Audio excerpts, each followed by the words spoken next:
Welcome back to the program. We're still running our series on road travel safety tips with Motor Vehicle Accident Fund Injury Prevention Senior Manager Mompati Bontsibokae, where previously he shared tips on how speeding is one of the leading causes of head-on collisions that lead to fatalities. Tonight, Mompati will be talking about how you can guard against being distracted while on the road. Mompati, thank you so much for coming back on First Issues and affording us your time. We're still continuing our series on road travel safety and the tips, right? Today we're going to be talking about tips against distractions. Let us first understand, when it comes to driving, what kind of distractions are we talking about, or those that we're likely to encounter? We sometimes do observational studies whereby we go to the road, we sit by the side of the road just to observe the behavior of the road users. So when we do those observational studies, some of the distractions that we see will be when maybe a parent tries to attend to a child while still driving. So it takes away the attention of the driver, even in terms of looking forward.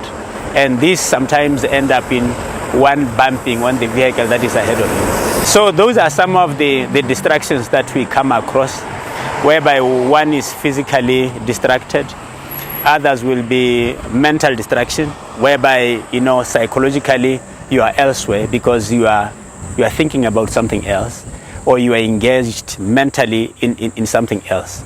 Other distractions will be just engagement with your passenger. They can be distractive as well.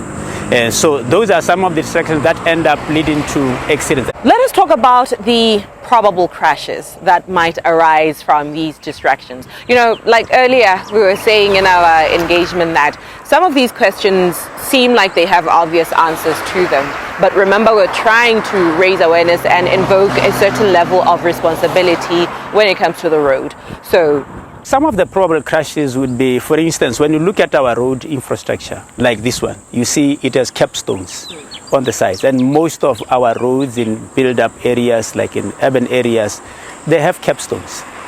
So which means that once you lose concentration and the vehicle veers off a little bit and it hits the capstone, it might fly over across to the opposite lane. And we have had crashes like that, whereby a vehicle will hit a capstone, cross to the other lane, then there is head-on collision. So those are some of the crashes that we have. Sometimes it will be during peak time and the traffic is heavy, it's bumper to bumper.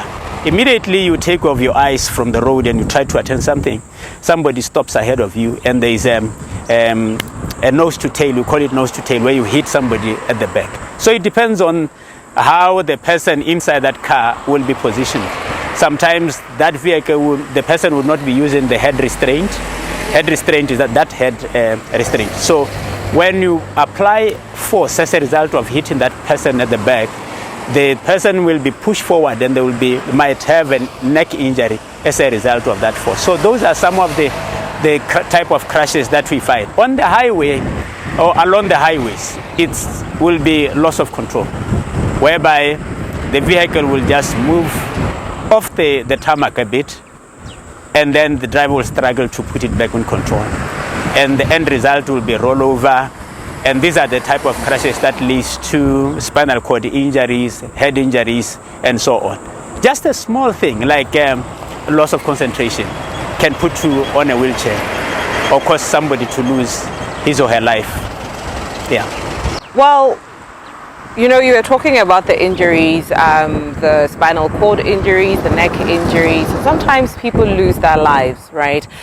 What key takeaway do you want for our viewers to take away from this? Sometimes somebody's thinking, I'm just going to be typing an OK on my phone and I'll be fine. The key takeaway is that accidents are not caused by gross negligence or that recklessness. Most accidents happen, when somebody was doing a very small thing and then the impact is huge. So, like talking about distraction, people don't think that as we go along in the same car and we are chatting and giggling and it's just entertainment.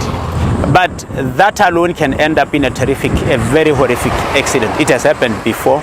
And when we sit down now with these people, because now we are managing them as MVA fund, they are there, they are looking for assistance. When you engage with them or you read the statements from the police, they will tell you what was happening when the accident happened. So one day somebody will say, I was talking to a friend and we were just chatting, we were from a party, and I was just looking at this individual, and when I turned to face the road, already the vehicle was out of the road and it rolled, and I ended up like this. And maybe I lost my friend as a result of that. So the takeaway is I think the phone can wait. That call can wait. You don't have to compromise your life because of something that can wait. We will continue the series again next time when we discuss tips against fatigue.